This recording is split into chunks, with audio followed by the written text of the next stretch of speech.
la primera carta del apóstol Pedro, en el capítulo 1, para darle lectura a los versículos 15 al 25. Primera de Pedro, ya me quedé con Lucas. Primera de Pedro, capítulo 1, versículos 15 al 25. Como ven, Luquita, pues se fracturó su piernita. Y Luquita, eso también lo trae un poquito alterado a Luquita, pero esperamos que sea evangelista. Bueno, ¿ya lo tenemos? Ok, leemos entonces. Dice así la palabra del Señor: sino como aquel que os llamó es santo, sed la espada de dos filos. Señor, gracias por ello. Permítenos, Padre, en este momento, el poder mirar tu palabra, entender tu palabra, atesorar tu palabra, pero sobre todo vivir tu palabra.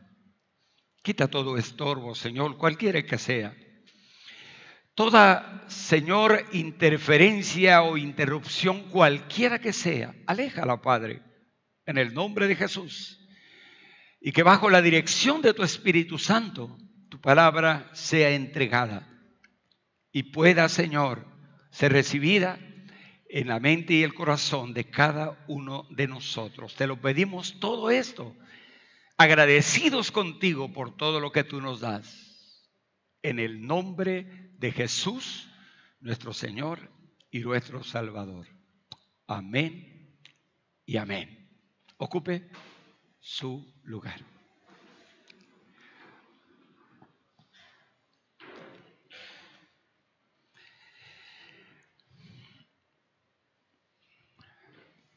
Nuestro tema a considerar es el llamado de Pedro a una vida santa. Repito, el llamado de Pedro a una vida santa. ¿Cuántas veces no hemos escuchado acerca de Pedro?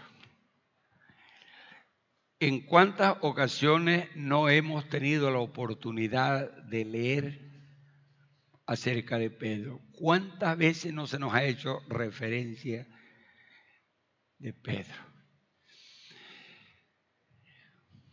Si yo preguntase simplemente quién es Pedro, a lo mejor, bueno, no ha llegado el hermano Pedro, pero a lo mejor levanta la mano él, ¿verdad? Pero, ¿quién es el Pedro de la Biblia? Rápidamente ustedes podrían decirme que fue uno de los discípulos del Señor. Y eso es verdad, eso es verdad. Y hemos oído de Pedro en sus altas y bajas, en sus situaciones de impetuosidad, sus decisiones muchas veces a la ligera. Un Pedro, sí, ciertamente. Pero aquí encontramos, podría decirle, a otro Pedro, no al Pedro aquel explosivo. Aquí encontramos a un hombre, podríamos llamarlo maduro, podríamos llamarlo ya centrado, podríamos dirigirnos hacia él de esa manera. Conozcamos a Pedro y el camino de Pedro de la derrota a la victoria. Este varón pasó de negar a Jesús a proclamar su evangelio. En un momento dado, podríamos decir, a dar la espalda, y en un momento dado darse una vuelta completa y poner el pecho y estar de frente y estar listo y estar dispuesto. Pasó del orgullo a encaminar a otros por el camino correcto, por el camino del Señor, por el camino de Jesús. Ese es Pedro. Pasó de un temperamento explosivo a caminar como lo hizo Jesús. Sin duda que podríamos decir, tuvo un excelente maestro. Pedro tuvo un excelente maestro. No solamente enseñaba con palabras, sino enseñaba con acciones, con actitudes. Ese era Jesús. Ese era Jesús. Y vaya de que Pedro aprendió. Y aprendió muy bien. Muchos de nosotros, pues, hay que reconocerlo, así éramos. Explosivo, demasiado impetuoso, etcétera. Y el Señor ha hecho una transformación maravillosa en nuestras vidas. Y Dios nos ha dado un nuevo temperamento, ha moldeado nuestras vidas de una manera maravillosa. Y digo, si lo ha hecho con nosotros, con muchos de nosotros, yo creo que sí lo puede hacer contigo, hermano. Estoy completamente seguro que sí lo puede hacer también contigo, porque Él es maravillosamente bueno. Conocer a Pedro es conocernos a nosotros mismos. Saber realmente quién es Pedro y cómo era Pedro es entenderte a ti mismo. O sea, ninguno de nosotros vino al Señor por ser demasiado bueno. Todos venimos al Señor porque consideramos, y así lo considero yo, que reconocimos que éramos demasiado malos, muy malos, y que no había otra opción, otra solución, sino el humillarse ante el Señor y venir ante Él. Eso fue lo que hizo Pedro. Eso fue realmente lo que hizo el apóstol Pedro. Las luchas y los éxitos de Pedro siempre van a ser muy semejantes a los de nosotros. Vamos a tener muchísimo que ver en ese proceso maravilloso que Dios hace. Esta epístola, esta carta, escrita en la diáspora, en la persecución, con unos argumentos maravillosos, dirigida exactamente a hermanos, a iglesias que estaban siendo perseguidos y que estaban huyendo. Y en medio de toda esa situación, vaya, nosotros quizás en ese sentido no estamos sufriendo ese tipo de persecución a los que le está escribiendo Pedro en esta carta universal, sí. En una condición muy difícil, y Pedro les está diciendo algo que es muy importante. Si ellos en esa situación, Pedro les está diciendo, pues cuánto más nosotros, hermanos, deberíamos o debemos de tomarlo para nosotros. Pero repito, esta carta empieza exactamente, da inicio con alabanza. Empieza Pedro alabando al Señor.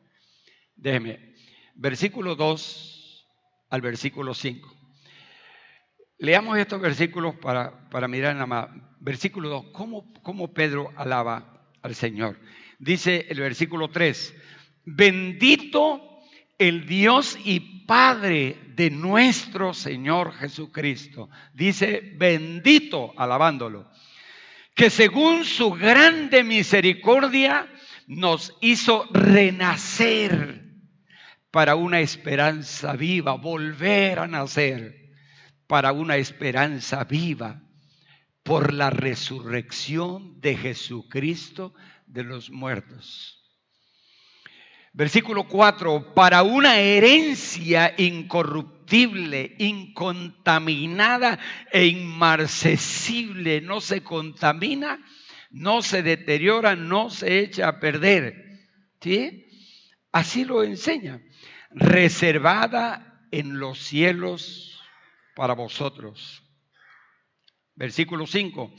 Que sois guardados por el poder de Dios mediante la fe para alcanzar la salvación que está preparada para ser manifestada en los tiempos postreros. Pero repito, comienza Pedro diciendo: bendito, alabado, glorificado, exaltado sea el Dios y Padre de nuestro Señor y Salvador Jesucristo. Y da las razones por las cuales debemos de estar gozosos, felices, contentos. Lo que no teníamos ahora lo tenemos. Lo que no éramos ahora lo somos. Gracias a Dios. ¿Por qué? Por la grande misericordia manifestada de esa manera. Es hermoso y ahí nada más podríamos pasarnos un buen tiempo. No es el tema. Y como ustedes se darán cuenta, nuestras formas siempre son temáticas, así es que mi tema tiene que ver con la santidad. Solamente les estoy dando la entrada a ello, las razones por las cuales, o sea, ¿por qué Pedro dice lo que dice?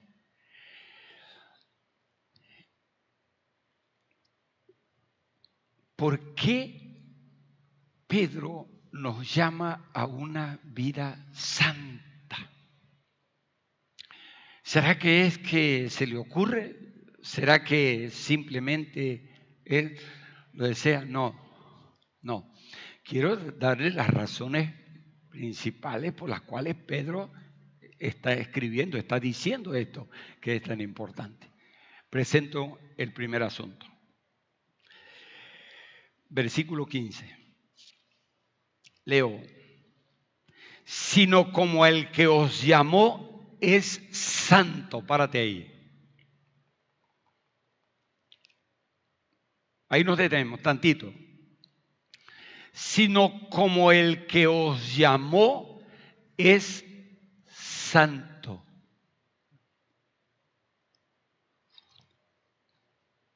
El que nos llamó es santo. El que nos atrajo hacia Él es santo. El que tocó tu corazón es santo. El que tiene un propósito para contigo es santo. Él es santo. Y eso es, en primer lugar, lo que Pedro está diciendo. Dios es santo. La santidad de Dios, hermanos amados, aparece declarada en toda la Biblia. Moisés aprendió que Dios es santo. Y les voy a llevar a Éxodo, capítulo 3. Éxodo, capítulo 3, versículo 1 al versículo 6. Éxodo, capítulo 3, versículo 1 al versículo 6. Mire lo que la Biblia dice. Apacentando Moisés las ovejas de Jetro, su suegro, sacerdote de Madián, llevó las ovejas a través del desierto y llegó hasta Horeb, monte de Dios. Y se le apareció el ángel de Jehová en una llama de fuego en medio de una zarza. Y él miró y vio que la zarza ardía en fuego y la zarza no se consumía. Entonces Moisés dijo: iré yo ahora y veré esta gran visión. ¿Por qué causa la zarza no se quema? Viendo Jehová que él iba a ver, lo llamó Dios de en medio de la zarza y dijo: Moisés, Moisés. Y él respondió: heme aquí. Y dijo: no te acerques, quita tu calzado de tus pies, porque el lugar en que tú estás, tierra santa es. Y dijo: yo soy el Dios de tu padre, Dios de Abraham, Dios de Jacob, y Dios de Isaac y Dios de Jacob. Entonces Moisés cubrió su rostro porque tuvo miedo de mirar a Dios. Muchísimas veces lo hemos escuchado, muchísimas veces lo hemos leído esto. El hecho de Moisés, cuando Dios llamó a Moisés en el desierto, allá apacentando las ovejas de su suegro Jetro.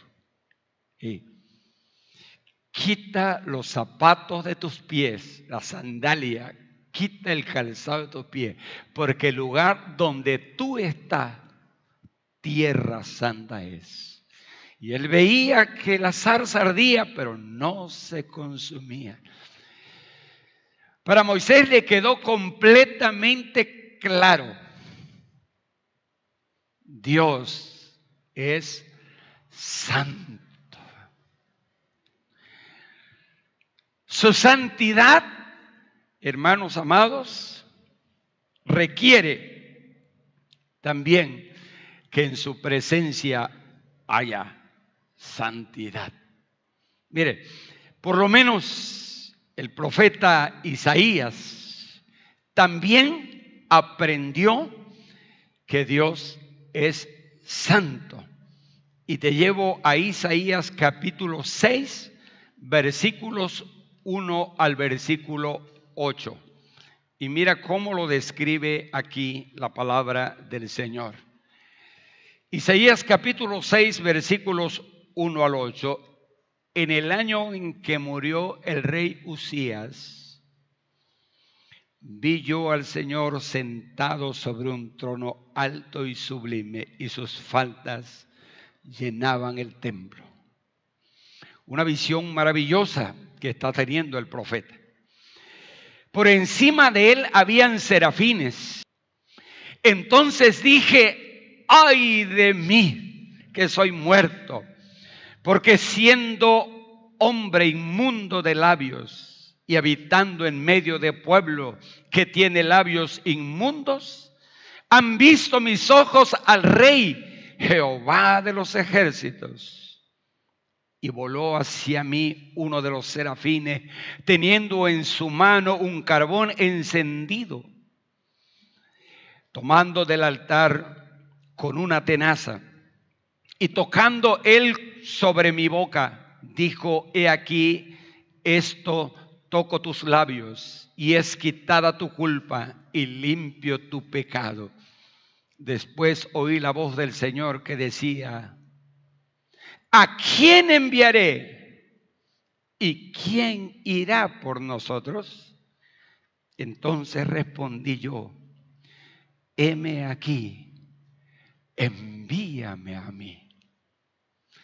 Aquí está el profeta Isaías, en esa visión maravillosa, que sin duda alguna está representando en esa figura la omnipresencia de nuestro Dios. Él es Dios, un Dios santo. Y en las dos ocasiones va a usar esos instrumentos. Antes de usar esos instrumentos, el Señor quiere dejar bien claro quién es Él. Se lo hizo a Moisés, se lo hace también a Isaías el profeta. Porque entonces le hace la pregunta, ¿a quién enviaré y quién irá por nosotros? Y el profeta se levanta y dice, Señor, heme aquí, envíame a mí. Aquí estoy, Señor. Para él no hay absolutamente ninguna duda que el que está ordenando o el que está pidiendo es un Dios santo. Mire, el apóstol Juan, escritor de Apocalipsis, dice en Apocalipsis capítulo 4, versículo 8. Apocalipsis capítulo 4, versículo 8. Dice Juan, y los 4 seres vivientes tenían cada uno 6 alas.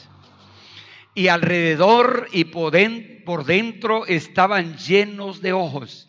Y no cesaba día y noche de decir, Santo, Santo, Santo, es el Señor Dios Todopoderoso, el que era, el que es y el que ha de venir. A Juan le quedó perfectamente claro. Dios es un Dios santo. La santidad de Dios es inalterable. Sí. Él no es afectado, no se va a ver afectado, jamás se va a ver afectado, hermanos, por normas morales, por preceptos humanos. Dios es santo. En toda la extensión de la palabra, su santidad lo llena todo. No hay nada en absoluto que pueda alterar. Cuando hablamos de alterar, ni es más ni es menos. Es como siempre se ha hablado de que Dios es amor. No es más amor ni es menos amor. No, Dios es. Y ahí Él se acabó. Ahí se acabó. Dios es santo, ya. Ni más ni menos, no es. Es santo. Y fíjese con relación a ello, Él lo que requiere realmente es a un pueblo santo. Él quiere un pueblo santo. Y cuando tú escuchas todo esto, podrías decir y mirar hacia arriba, como siempre hemos comentado, ¿no? Hasta llegarle a la estatura del varón perfecto, ¿no? Y ves hacia arriba y dices, no, pues cuando le llego, no, espérate que para allá vamos. Solo quiero recordarte que un día, hermano, y no tarda, un día, tú y yo, usted, yo, todos nosotros estaremos delante de Él. ¿Cuántos dicen amén? Un día vamos a estar delante de Él.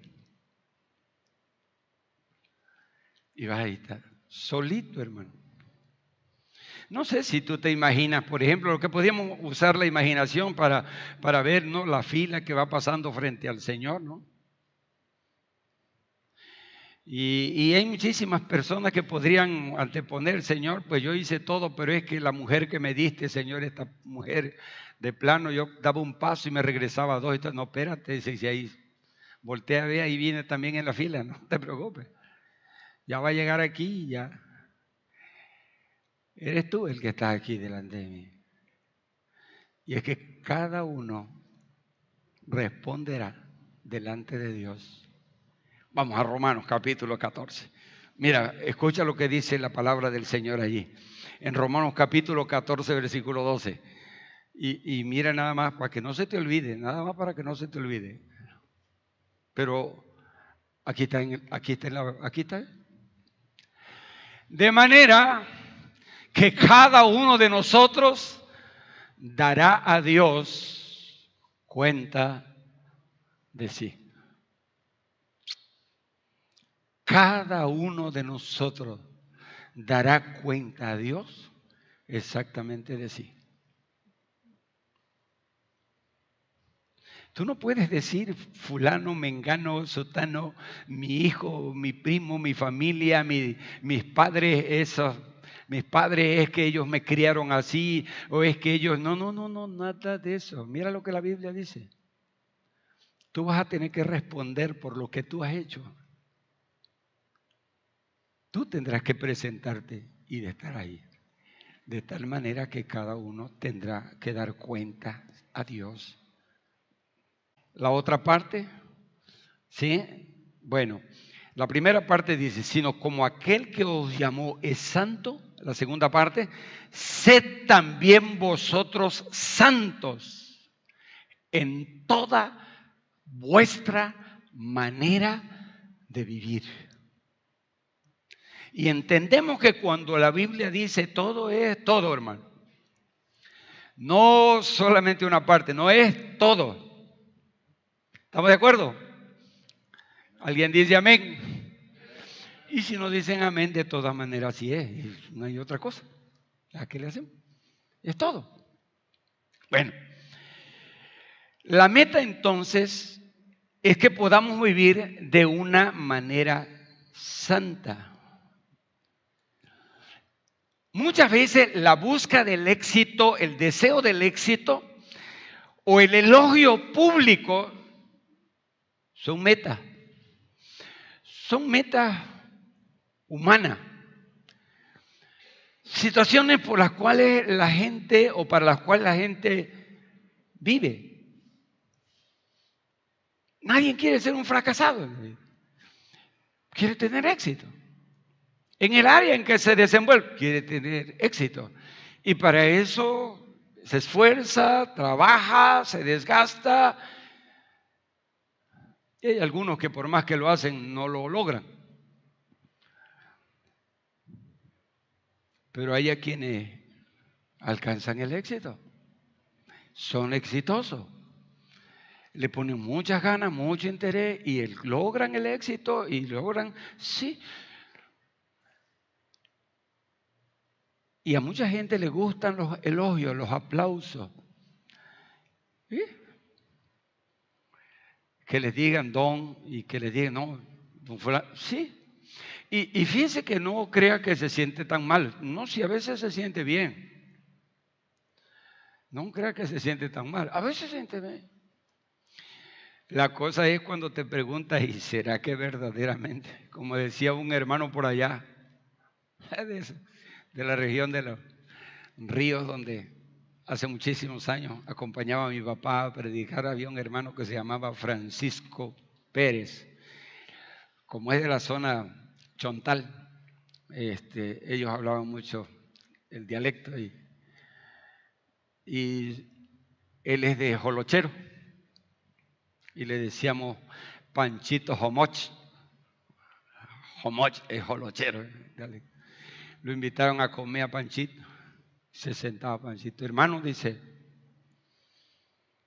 su comida. Y decía Panchito, ¿seré digno, hermano? Se preguntaba él, ¿seré digno, hermano? Y a veces nos preguntamos si las cosas que tenemos las tenemos por nuestra dignidad. No, hermano. Todo lo que tenemos, poco o mucho, lo que tú tengas, lo que tú seas, lo que tú hayas adquirido, lo que tú hayas logrado, todo ha sido por misericordia de Dios. Es que Él en su misericordia te lo ha concedido. Así que nunca se te olvide de decirle, Señor, muchas gracias. Desde lo más sencillo hasta lo más grande. Gracias, Señor. A final de cuentas, todo se lo debemos a Él.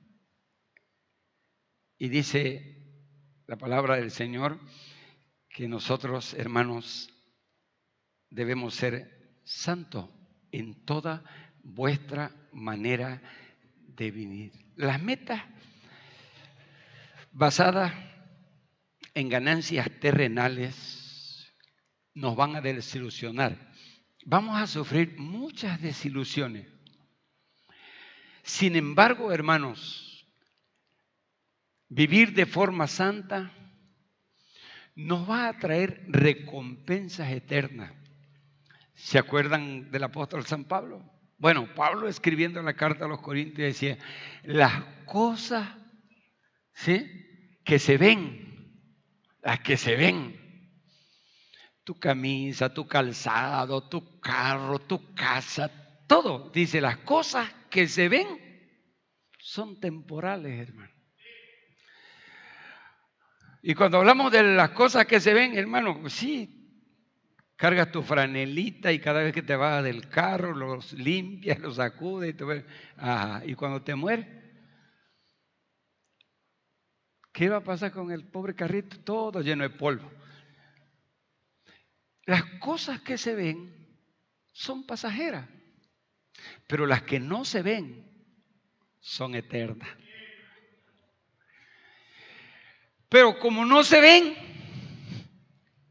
ahí el problema, como no se ven, tenemos que aprender a levantar los ojos. Tenemos que aprender a mirar la palabra. Tenemos que aprender a valorar lo que verdaderamente valor real tiene. Yo con esto no digo que descuides las cosas que... No. Pero tampoco te aferres a ellas. A final de cuentas, hasta tu misma figura con el tiempo se va deteriorando. Son pasajeras. Las que no se ven son eternas, hermano. Y esa es la gran diferencia que habrá de existir siempre. Vivir de una manera santa habrá de edificarnos en grande manera como hijos de Dios. Estamos llamados a presentar nuestros cuerpos como sacrificio vivo y santo delante de la presencia de Dios. Romanos capítulo 12, versículo 1. Mira cómo lo dice el apóstol San Pablo ahí, es un texto que muchísimas veces lo hemos visto.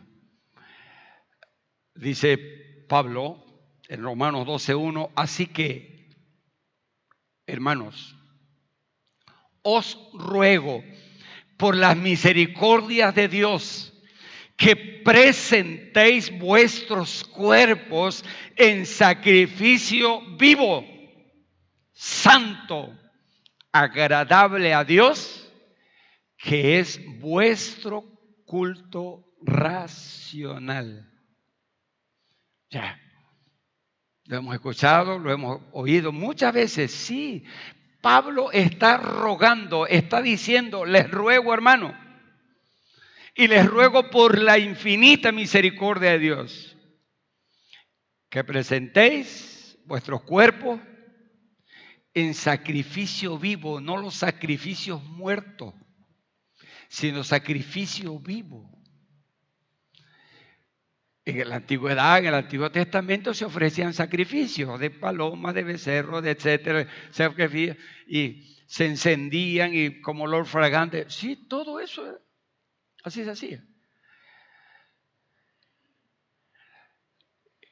El salmista David decía, porque tú no quieres sacrificio, el Salmo 51:18, no quieres sacrificio que yo daría. Los sacrificios de Dios son el corazón contrito y humillado. Ese no despreciarás tú, oh Dios. Que te presentes tú mismo como un sacrificio vivo. Y agrega, santo, agradable a Dios. Que ese es vuestro culto racional, vuestro culto con inteligencia.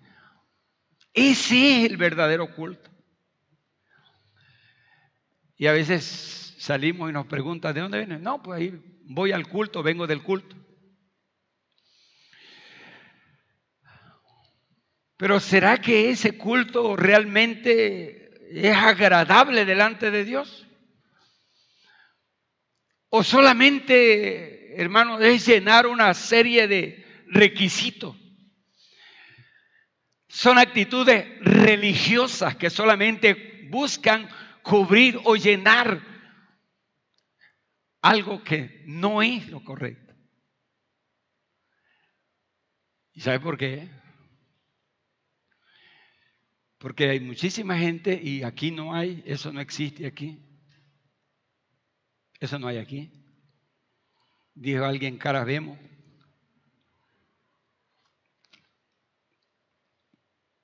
Son una chulada, ¿ves? Aquí.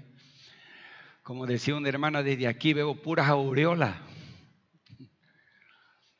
Pero verlo en su casa, hermano. Santo Dios, escúchalo nomás en su casa. Cómo trata a su esposa, cómo trata a su esposo, sus hijos. No, hombre, qué cosas. Dice, ve, y esos son los que llegan al culto. Y esos son los que cantan que hasta se les... La Benítez de aquí se altera. Vuestra manera de vivir. Vuestra forma de vivir. Un culto que verdaderamente glorifica al Señor. Algo que verdaderamente puede ser acepto delante de la presencia de nuestro Dios. Pedro, hermano, nos invita a que veamos a Jesús como un ejemplo de una vida santa. Capítulo 2, voy a Pedro, primera de Pedro, capítulo 2, para leer los versículos 21 al 25. Mira, dice el apóstol Pedro, capítulo 2, primera de Pedro, capítulo 2, versículo 21 al 25. Pues para esto fuisteis llamados, porque también Cristo padeció por nosotros, dejándonos ejemplo. Padeció por nosotros, dejándonos ejemplo. ¿Para qué? Para que sigáis sus pisadas. Para que sigáis por ese mismo camino. Pues para esto fuisteis llamados. Porque también Cristo padeció por nosotros, dejándonos ejemplo para que sigáis sus pisadas, el cual no hizo pecado, ni se halló engaño en su boca. Deja de ser mentiroso, deja de estar diciendo lo que no vas a hacer. Escúchalo, léelo. Quien cuando le maldecían, nunca respondía con maldición. Cuando padecía, no amenazaba, sino encomendaba la causa al que juzga justamente. Quien llevó él mismo nuestros pecados en su cuerpo sobre el madero, para que nosotros, estando muertos a los pecados, vivamos a la justicia, y por cuya herida fuisteis sanados, porque vosotros erais como ovejas descarriadas, pero ahora habéis vuelto al pastor y obispo de vuestras almas. Ahí está el ejemplo. Dios es santo. Jesús, el apóstol Pedro, nos enseña el ejemplo de ejemplo. Se llama Jesucristo. Y ahí está. Nunca se halló engaño en su boca. Nunca respondió maldición por maldición. Nunca. Y a ti nada más te tocan y ya te encontraron. Decía un hermano, por poquito, hermano, pero por poquito, hermano, y pierdo la fe, decía. Por poquito, dice. Si me ha tocado, dice, pierdo la fe. Sí me agarro con. Hermano, el Señor nunca cometió un pecado. Y lo agredieron. El Señor nunca hizo absolutamente nada y sufrió. Y nunca respondió agresión por agresión. No, hermano, no lo hizo el Señor. ¿Por qué entonces reaccionamos nosotros así? Si ese no es el ejemplo que el Señor nos da. El ejemplo que nos da el Señor es una vida de integridad, una vida limpia, una vida pura, una vida que glorifica, que exalta, que bendiga el nombre del Señor. Sed pues vosotros santos en toda vuestra manera de vivir. En toda. Cuando vas al mercado, sí. Cuando se te cierran, sí. Sí. Y con todo respeto para mis hermanos. Pero yo le tengo miedo a los taxistas. Con todo respeto a mis hermanos. Porque aquí tenemos trabajadores del volante. Va tranquilo de la vida. Cuando de pronto, santo Dios. Entiendo que andan en su trabajo y que el tiempo para ellos es dinero. Pero cometen cada imprudencia, hermano. Los que te agarran con el claxon, ¿cómo? Y aún debía pasar si está el otro parado adelante.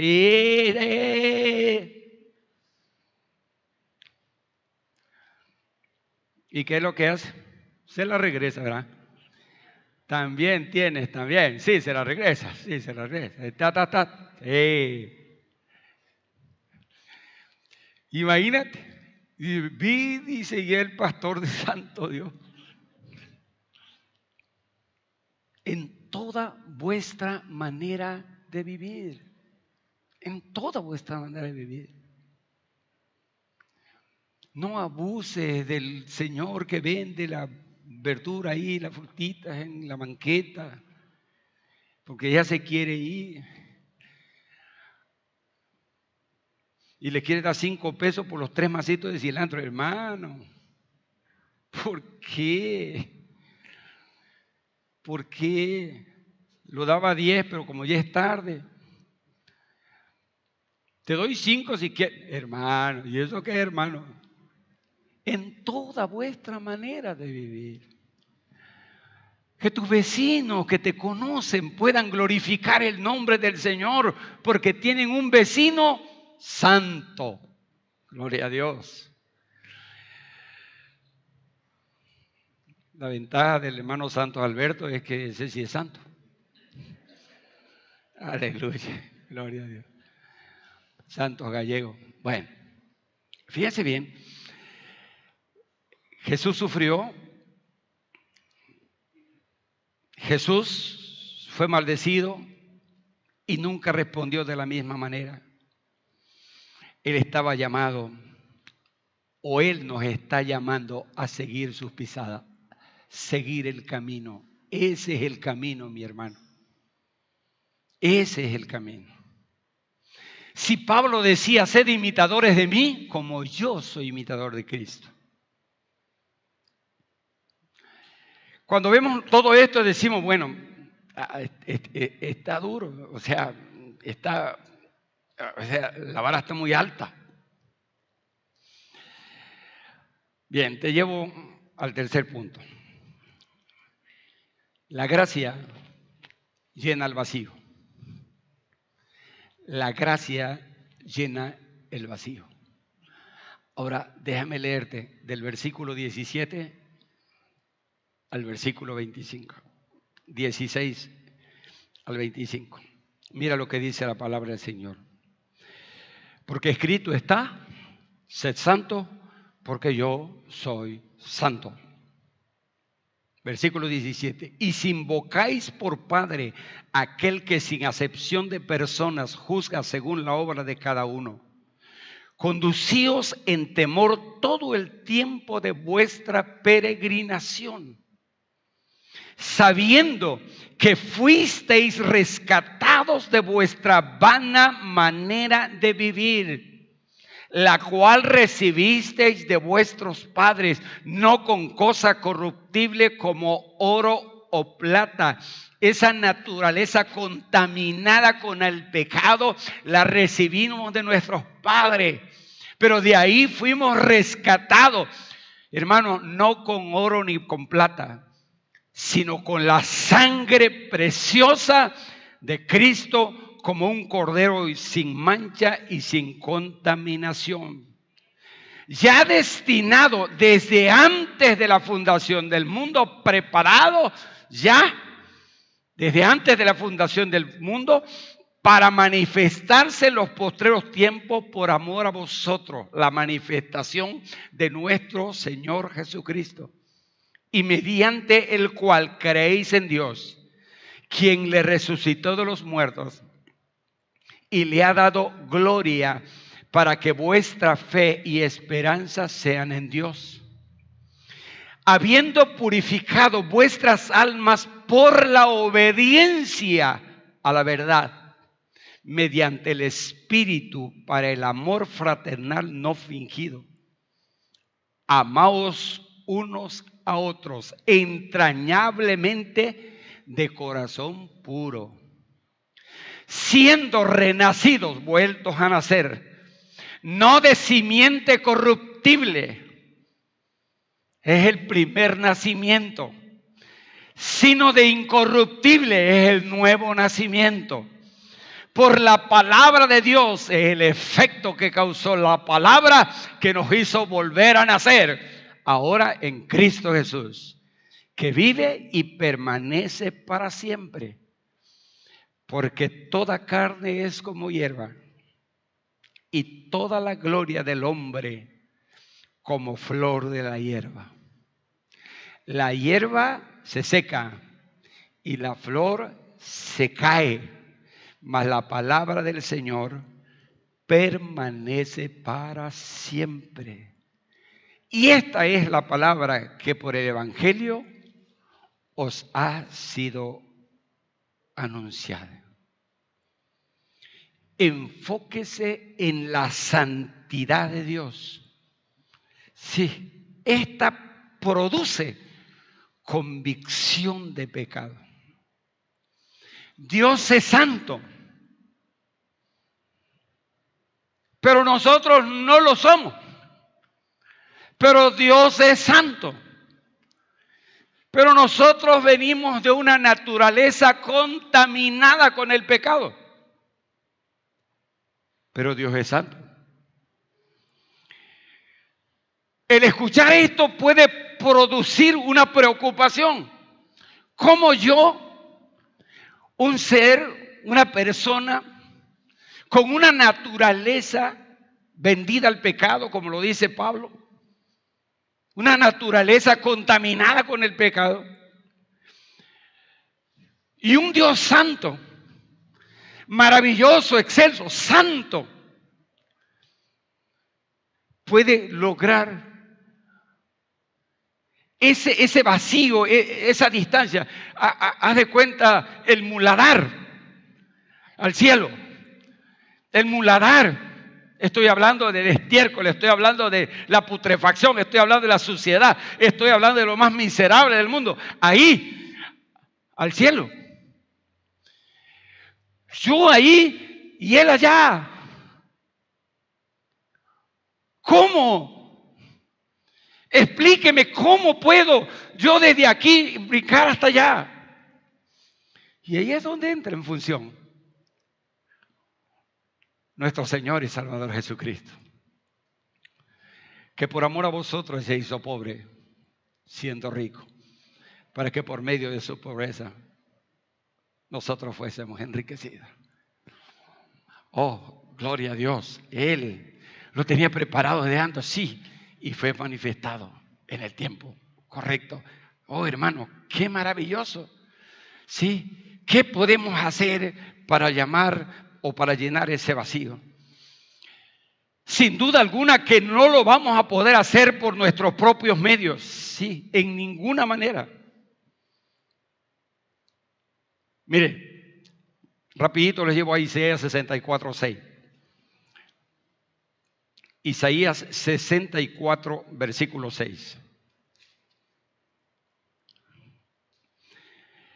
Si bien todos nosotros somos como suciedad, y todas nuestras justicias como trapo de inmundicia, y caímos todos nosotros como la hoja, y nuestras maldades nos llevaron como viento.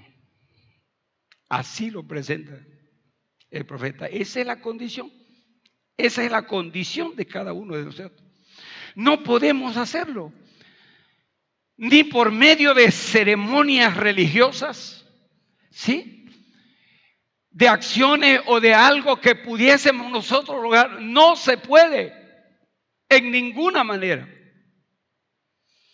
Y ahí es donde entra la gracia, el regalo inmerecido de parte de Dios. Sí, la gracia llena el vacío entre los pecadores y Dios.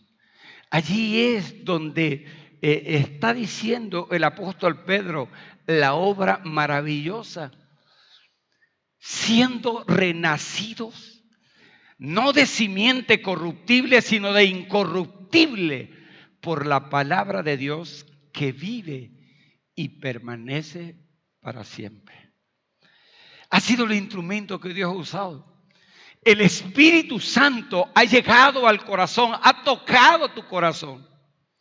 Su palabra ha penetrado en tu vida. Y su palabra está haciendo una función maravillosa en la vida de todo aquel que verdaderamente lo abre y la entrega al Señor.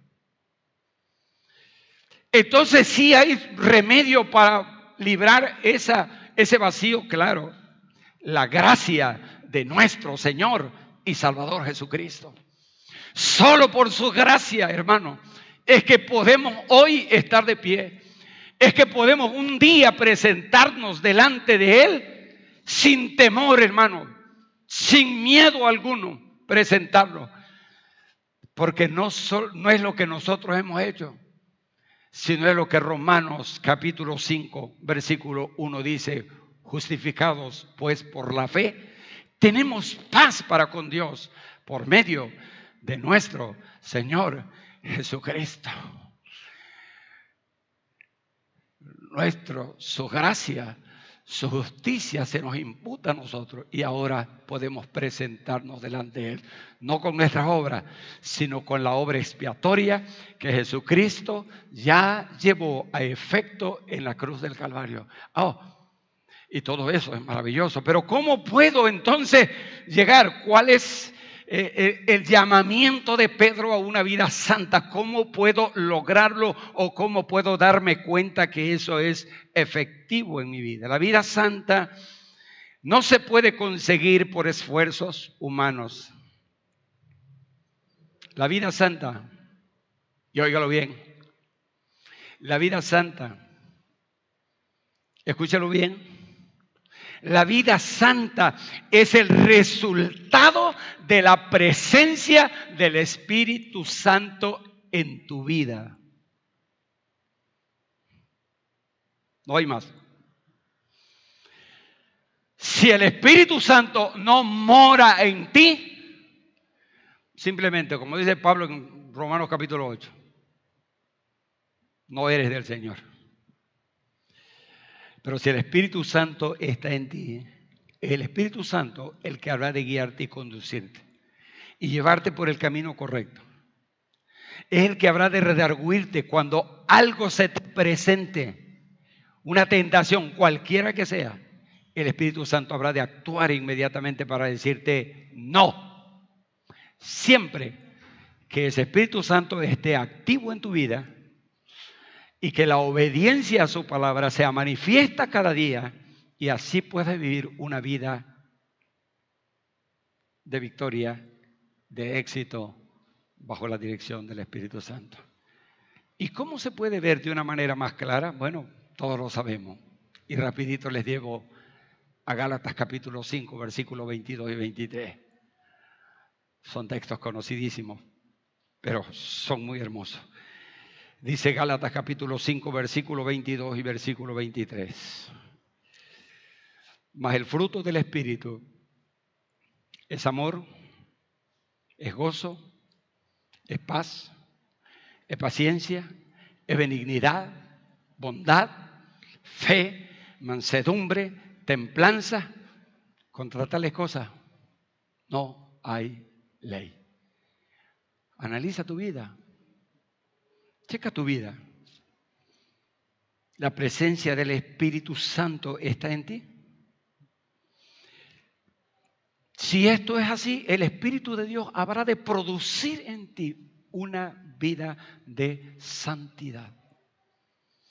Lo que te resulta difícil de poder hacer, lo podrás lograr hacer siempre que obedezcas lo que el Espíritu de Dios te dice a través de su palabra. Mira, como decía nuestro hermano el otro día, la función, el trabajo, la tarea que se realiza aquí y que la hacen todos los predicadores, hermano, el Espíritu de Dios siempre tendrá una palabra para ti. Siempre. Él te conoce y Él sabe perfectamente bien en qué área tú estás fallando. Y Dios le va a dar una palabra a cualquiera de los servidores del Señor para que esa palabra, es su palabra, pueda quebrantar tu vida, corregir tu vida para que tú seas un instrumento útil, como lo dice el apóstol Pablo escribiéndole a Timoteo, útil para toda buena obra. Permítele al Espíritu de Dios que obre en tu vida y que su palabra, que permanece para siempre, es el evangelio que nos ha llegado por medio de su palabra, pueda fructificar en tu vida y tu vida pueda empezar a ser una vida consagrada, una vida santa y que pueda ser un instrumento para la gloria y la honra de nuestro bendito Salvador. Y acuérdate que seamos todos santos en toda nuestra manera de vivir. ¿Nos ponemos de pie?